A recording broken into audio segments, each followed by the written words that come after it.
Hello, this is Mr. Stansbury. I'm going to take you through the notes on the cosine rule. At the end of this, you should be able to say, I can use the cosine rule to find missing sides or angles in a triangle.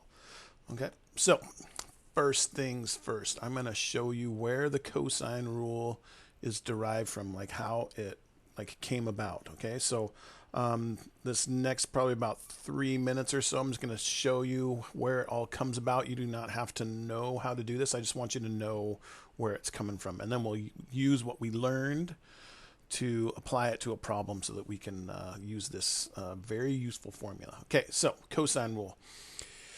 Here's a triangle ABC. Across from A is little a, across from B is little b, across from C is little c. Now we're also going to call this part here, for the sake of this formula here, we're going to call this x. So if this part is x, this over here will be b minus x, will be what's left over for this here. Okay, now with that, use the Pythagorean theorem in triangle BCD here, this orange one. So that's going to be h squared, which is this, plus b minus x squared equals a squared. Okay, so this b minus x all foiled out looks like this. Okay, and then we're also going to use Pythagorean theorem in triangle ABD. Okay, so that'll be x squared plus h squared equals c squared, which is this right here. And we solve that thing for h. Okay, so this one's solved for a, this one's solved for h. Now what we're going to do is we're actually going to combine these two. So I bring this h down in here, and this right here is this formula. And what I'm going to do is, since I know that h squared is c squared minus x squared, I'm going to plug c squared minus x squared in for this h squared. And the whole reason why I'm doing that is we're trying to get rid of variables. We're going to try to minimize this to as few variables as we possibly can. So I'm now getting rid of the h. I'm including c and x, but if you'll notice over here, we already have x squared, and c is going to come back in to play here in a bit. Okay, so combine these two and we simplify this. The x squareds cancel out, so you can see we get rid of our x squared there. And we still do have the c squared plus b squared minus 2bx equals a squared. Okay, continuing on in triangle ABD, the purple one, the cosine of A is, cosine is adjacent over hypotenuse, so that would be x over c. Okay, so if we took this thing here and we then multiplied both sides by c, so multiply by c, we will get that x equals c cosine A. Okay, so then what we can do with that is we can combine one more time. We know that wherever we see an x, we can now plug in c cosine A. So this x goes out, and now it's c cosine A right there.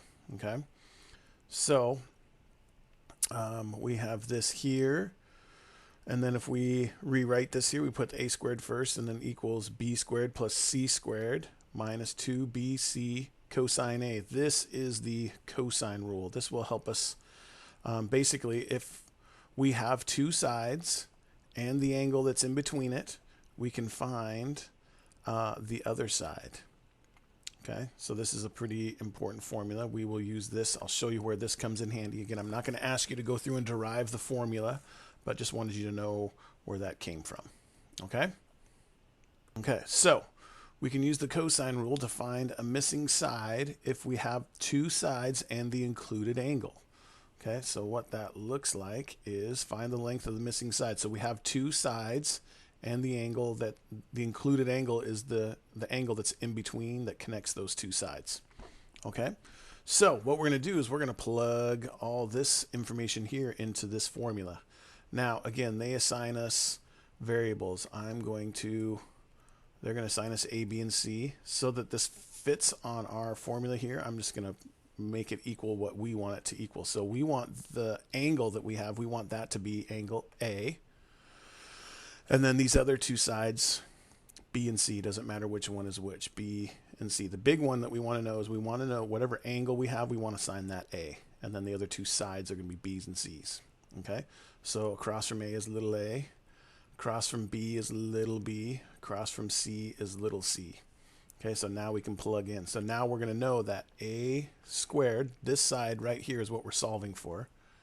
We know that that squared is going to equal b squared, which in this case is 14 squared plus c, which is 17 squared, minus 2 times b, which is 14, times c, which is 17, all times the cosine of the angle A, which is, in this case, 51. I know it looks like a lot, but it's a way where you can actually have two sides and an included angle of a non-right triangle and still figure out what the other side is.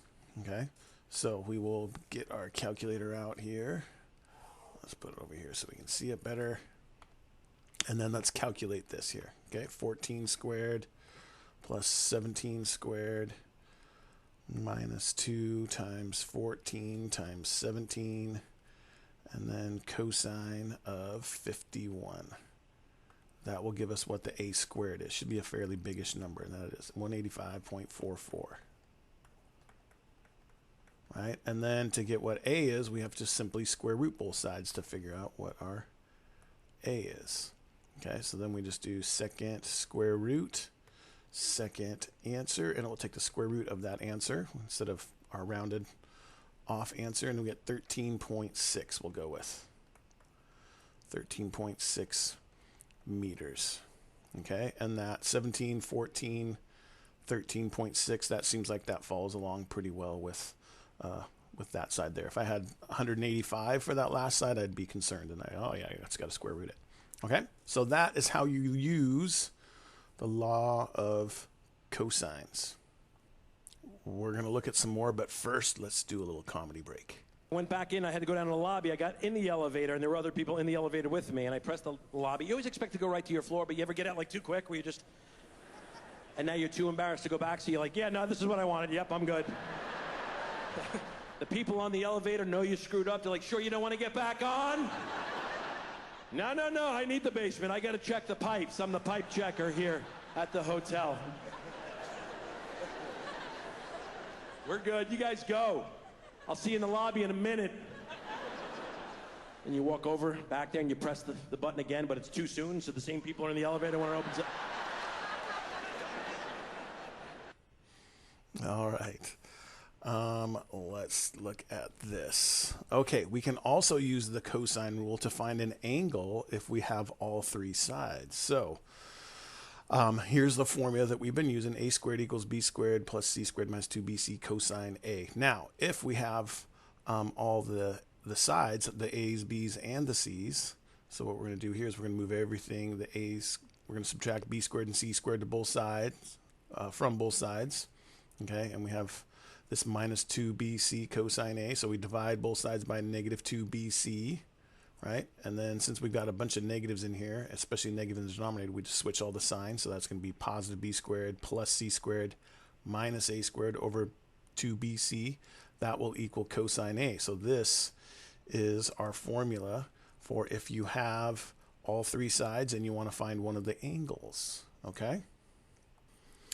Okay, so example 4 here. In triangle ABC, AB is 21 centimeters, BC is 27 centimeters, AC is 23 centimeters. Find the measure of angle ABC. Okay, so here's our formula that we need to use. You can draw a picture if you want. Might make it a little easier to understand, so I'm just going to do that really quick. Okay, so here's our picture here. So it says find the measure of ABC. So from A to B to C, we're trying to figure out what this angle right here is, right? And here's our formula. So basically what we want, the b squared and the c squared are going to be the two included sides of the angle, and then the a squared is going to be the side that's across from the angle. So in this case here, again, I'm going to ignore the a, b, and the c. I'm just going to do cosine of the angle. I'm just going to even do this, theta, so I don't confuse myself. And it's going to be the b squared and the c squared, or these are going to be the two included angles. So 21 squared plus 27 squared minus the side across, 23 squared, all over 2 times b times c, which is the 21 and the 27. Okay? Now, I would suggest, you don't have to with this, but I would suggest, like what I always do on this to make sure I don't mess it up, I'm going to find the top number, and I'm going to find the bottom number, and then I'm going to divide the two. Okay, so 21 squared plus 27 squared minus 23 squared is going to give us 641. So we got cosine theta equals 641 over, and then let's see, our bottom number is simply 2 times 21 times 27, right? Which gives us 1134. Okay, so then what I'm going to do to find this out, to find the angle, remember it's second cosine, so second cosine of, and then I'll do 641 divide by 1134. Make sure that my numbers are right. Push enter, and my angle is going to be 55.57, so we'll call it 55.6. Okay? All right, and then part B says find the area of triangle ABC. So if you'll remember, our area formula from the earlier section is 1/2 AB sine C. So remember, that's the angle and the two sides that include it. So again, I'm going to ignore A, B's, and C's over here. And I'm just going to say area equals 1/2. This is the angle we just found, so I'm going to do 1/2 of 21 times 27. And then sine of the angle we just found, which was 55.6. So then we can just calculate that. And the nice part is we actually still have the unrounded number right here for the angle, so I'm going to actually just use that. So we'll, instead of pushing clear, I'm just going to do 0.5 times 21 times 27, and then I'm going to do sine and then second answer, sine of our answer, and that will give me a little bit more accurate number here. And so the area is 233.86, so we'll call it 233.9. 9, and this is all in centimeters. So it's area, so it's centimeters squared.